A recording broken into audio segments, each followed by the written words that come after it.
ঈদে অন্য ১০০ পদ রান্না হলেও সাথে আমার এই সেমাইটা তো চাই।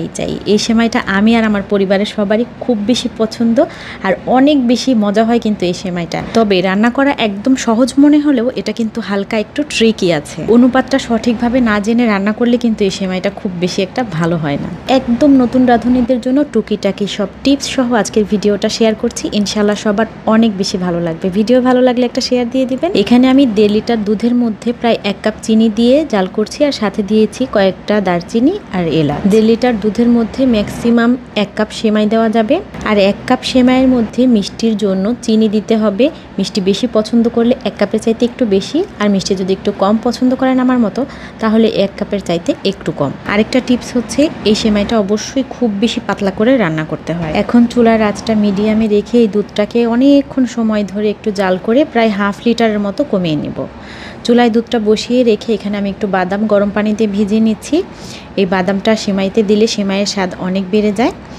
আর এখন দুধটা বেশ অনেকক্ষণ জাল করা হয়ে গেছে, এর মধ্যে আমি একটু লবণ দিয়ে দিলাম। মিষ্টি খাবারে একটু লবণ দিলে কিন্তু মিষ্টির যে একটা স্ট্রং ভাব থাকে সেটা চলে আসে, নয়তো মিষ্টি খাবার একটু পানসে লাগে। এখন গরম পানি দিয়ে 2-3 মিনিট ভিজিয়ে রাখার পরে বাদামের খোসাগুলো ধরলেই খুলে যাচ্ছে।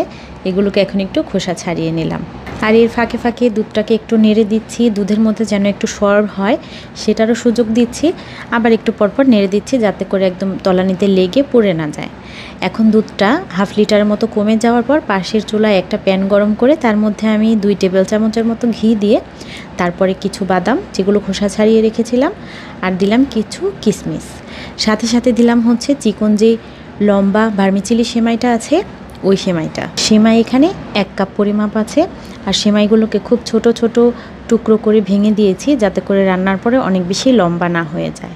তারপরে চুলার আঁচটা একদম কমিয়ে রেখে 2-3 মিনিট একটু ভেজে নিয়েছি যতক্ষণ না পর্যন্ত সেমাই থেকে সুঘ্রাণ উঠে আসে ততক্ষণ পর্যন্ত। রাঁধুনির এই লম্বা সেমাইটা কিন্তু একদম ভালো না, কুলসনের এই সেমাইটা রান্না করলে অনেক বেশি সুন্দর হয় আর এটা খেতেও ভালো।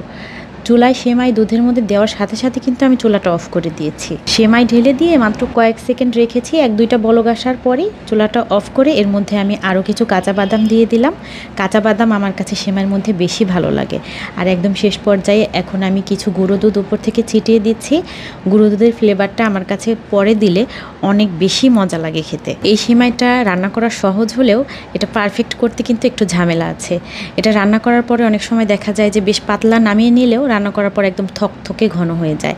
এই জন্য সবসময় 1.5 লিটার দুধের মধ্যে 1 কাপের বেশি সেমাই দেওয়া যাবে না, এই জিনিসটা মাথায় রাখতে হবে। আর সেমাইটা অবশ্যই একটু মোটা দেখে কিনতে হবে। রাঁধুনির সেমাইটা অনেক বেশি চিকন, যার কারণে রান্না করলে এটা খুব বেশি একটা সুন্দর হয় না।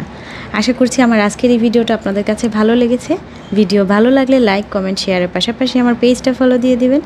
ইউটিউব থেকে দেখলে চ্যানেলটা সাবস্ক্রাইব করে দিবেন। এতক্ষণ ভিডিও দেখার জন্য অনেক ধন্যবাদ। দেখা হবে ইনশাআল্লাহ পরবর্তী ভিডিওতে অন্য কোনো আয়োজন নিয়ে। সে পর্যন্ত ভালো থাকবেন সবাই। আসসালামু আলাইকুম।